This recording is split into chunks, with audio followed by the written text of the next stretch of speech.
Amiga Kids. భీముడు బకాసురుడు. Hi పిల్లలు, మీకు కౌరవులు పాండవులు తెలుసు కదా. కౌరవులు ఎప్పుడు పాండవుల్ని చాలా ఇబ్బందులు పెట్టేవారు. వాళ్ళ రాజ్యం కూడా తీసేసుకోవాలనుకునేవారు. చివరికి వాళ్ళని చంపేయాలని కూడా అనుకున్నారు. అందుకోసం లక్క ఇంటిని నిర్మించారు. ఆ లక్క ఇల్లు ఏంటంటే ఎక్కడైనా కొద్దిగా మంట తగిలితే మొత్తం ఇల్లంతా కాలిపోతుందన్నమాట. అలాంటి ఒక ఇంటిని నిర్మించి అందులో ఉండేలా చేశారు. ఒకరోజు రాత్రి వాళ్ళు అక్కడ ఉన్నప్పుడు ఆ ఇంటిని తగలబెట్టేశారు కూడా. అయితే ముందే తెలుసుకున్న పాండవులందరూ ఒక సొరంగం గుండా బయటికి వచ్చేసారనమాట. అలా వచ్చేసిన వాళ్ళు ఏకచక్రపురం అని చెప్పి ఒక ఊరు చేరుకున్నారు. అక్కడ చాలా ఇళ్ళు ఉన్నాయి. ఒక పెద్ద ఇల్లు చూసి ఆ ఇంటి వాళ్ళని అడిగారు, మేము కొద్ది కాలం ఇక్కడ ఉంటామండి అని చెప్పి. వాళ్ళు సరే అన్నారు. అయితే ఆ ఊరికి ఒక పెద్ద బాధ ఉంది, చాలా ఇబ్బంది. ఏంటో తెలుసా?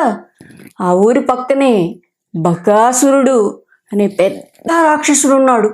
చాలా పెద్ద రాక్షసుడు. వాడు ఏకచక్రాపురంలో ఉన్న జనాలందరినీ తినేస్తున్నాడు.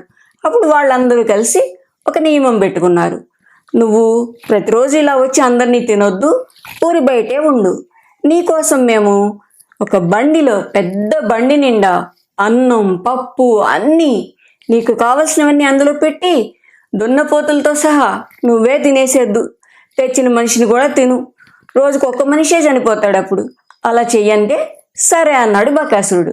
వాడికి హాయిగా ఉంటుంది కదా, ప్రతిరోజు ఊళ్ళోకి రావక్కర్లేదు, ఆహారం వెతుక్కోక్కర్లేదు, అన్నీ తన దగ్గరికే వస్తాయి. సరే అన్నాడు. అడవి బయటే ఉంటున్నాడు బకాసురుడు. ప్రతిరోజు ఒక్కొక్క ఇంటి నుంచి ఒక్కొక్క మనిషి వెళ్ళాలి కదా. ఆ రోజు మన పాండవులు ఉన్న ఇంటిలోంచి ఒక మనిషి వెళ్ళాలన్నమాట. వాళ్ళందరూ చాలా ఏడుస్తున్నారు పాపం. ఎందుకంటే ఇంటి పెద్ద వెళతానంటే భార్య వద్దంటుంది, నేను వెళ్తానంటుంది భార్య. మీరెవరు వద్దు, మేము వెళ్తామని పిల్లలు అంటున్నారు. ఎవరు చనిపోయినా బాధే కదా. వాళ్ళు అలా ఏడుస్తూ ఉన్నారు. ఇంతలో అక్కడికి కుంతీదేవి వచ్చింది. వచ్చి, ఎందుకు మీరు ఇలా బాధపడుతున్నారు అంది. ఆవిడికి తెలీదు ఇట్లా బకాసురుడు ఉన్నాడని, రోజు వెళ్ళాలని తెలీదు. అప్పుడే వచ్చారు కదా వాళ్ళు. అందుకని చెప్పి ఏంటి అని అడిగింది.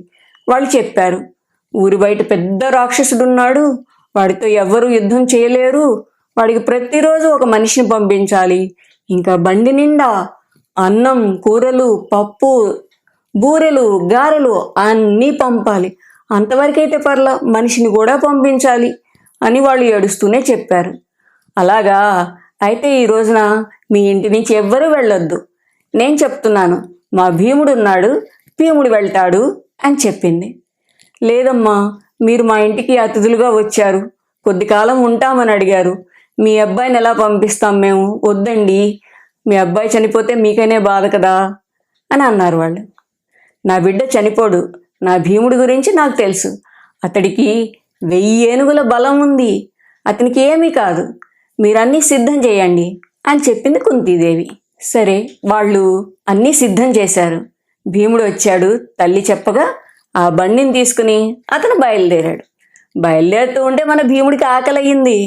భీముడు ఆకలి అంటే తెలుసు కదా మీకు. అబ్బో, ఎన్నున్నా చాలు.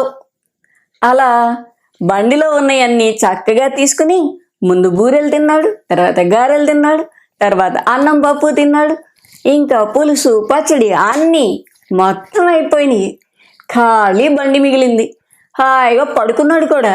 ఆ దున్నపోతులు అలా తీసుకెళ్తున్నాయి ఊరి బయటికి.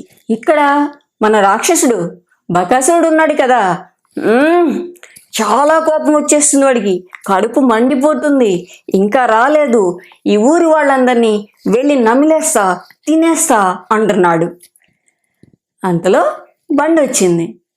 తీసుకురా త్వరగా, ఎందుకు ఇంత ఆలస్యం చేశావు అని అరుస్తున్నాడు బకాసురుడు. భీముడు లేచాడు. లేచి చూశాడు. నీకోసం ఏమీ తేలేదు నేను, అన్నీ నేనే తినేశాను అని చెప్పాడు. మొత్తం నువ్వు తిన్నావా? నా కోసం లేకుండా నిన్ను తినేస్తాను ఇప్పుడు అంటూ గట్టిగా అరుస్తూ మీదకు వచ్చాడు బకాసురుడు. భీముడు తక్కువవాడు కాదు కదా.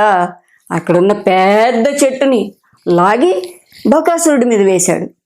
బకాసురుడు ఏం చేశాడు? వాడు తక్కువ కాదు, చెట్టుని ఇలా 2 ముక్కలు చేసేసి పక్కన పడేశాడు. అప్పుడేం చేశాడు తెలుసా భీముడు? ఇంత పెద్ద బండను తీసుకుని వాడి మీద విసిరేశాడు. అది ఒక్క గుద్దుతో పిండి చేసేసాడు బకాసురుడు. ఇలా ఇద్దరి మధ్య యుద్ధం జరుగుతుంది. ఇంకా భీముడు ఆగలేకపోయాడు. బకాసురుడిని పట్టుకుని గుద్ది కాళ్ళు పట్టుకుని తిప్పి విసిరేశాడు. అంతే, బకాసురుడు కాస్త చచ్చాడు. భీముడు సంతోషంగా ఏకచక్రాపురానికి తిరిగి వెళ్ళాడు. ఏకచక్రాపురంలో ప్రజలందరూ కూడా చాలా సంతోషించారు. ఒక రాక్షసుడి పీడ విరగడైంది కదా, అందుకని వాళ్ళందరూ భీముడి మెడలో దండలు వేసి తమ ఆనందాన్ని వ్యక్తపరిచారు. చూశారా పిల్లలు, భీముడికి ఎంత బలం ఉందో? మీరు కూడా అది వద్దు ఇది వద్దు అనకుండా అమ్మ పెట్టినవన్నీ చక్కగా తినాలి, సరేనా? మళ్ళీ ఇంకో మంచి కథతో కలుద్దాం మనం. Bye bye.